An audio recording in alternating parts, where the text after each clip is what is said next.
తర్వాత ముఖ్యంగా ఈరోజు టీవీ ఛానల్స్లో కానీ నిన్నటి నుంచి అంతా వస్తూ ఉంది.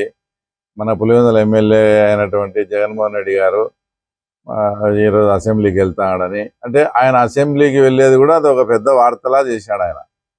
అసలు ఆయన ఏమనుకుంటున్నాడు, అసెంబ్లీ అంటే ఇక్కడ ఏమైనా లోటస్ పాండ్లో ఉండే ఆయన ప్యాలెస్, ఇడుపులపాయ, తర్వాత తాడేపల్లి, పులివెందుల ప్యాలెస్లు అనుకున్నాడు. ఇట్లా పోయినాడు, 10 నిమిషాలు అట్టు వచ్చినాడు. కనీసం అసెంబ్లీకి పోతాడంటే ఇప్పుడన్నా మన పులివెందుల్లో ఆయన నిర్వాహకం వలన, ఆయన చేసిన తప్పుల వలన, ఆయనకు ఒక ఐడియా లేక మొత్తం పులివెందులంతా నానా రకం భ్రష్టు పట్టించాడు. కనీసం అసెంబ్లీకి పోయి అయ్యన్న మాట్లాడతారులే, ఇంకన్నా అంతో ఇంతన్నా కొన్నన్నా ఆయన కొన్ని చెప్పి, తర్వాత నేను మా చంద్రబాబు నాయుడు గారిని కొన్ని అడిగి పులివెందుల్లో ఏదైతే అస్తవ్యస్తంగా ఉండే పనులన్నా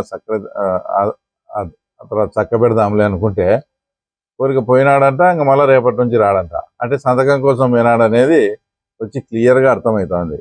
ముఖ్యంగా ఎందుకంటే రాష్ట్ర వ్యాప్తంగా కూడా ఈరోజు ఎందుకు ఆయన ఇక్కడికి వచ్చాడనేది కొన్ని వాస్తవాలు రాష్ట్ర ప్రజలకు తెలియజేయాలనే ఉద్దేశంతోనే మిమ్మల్ని రమ్మన్నా.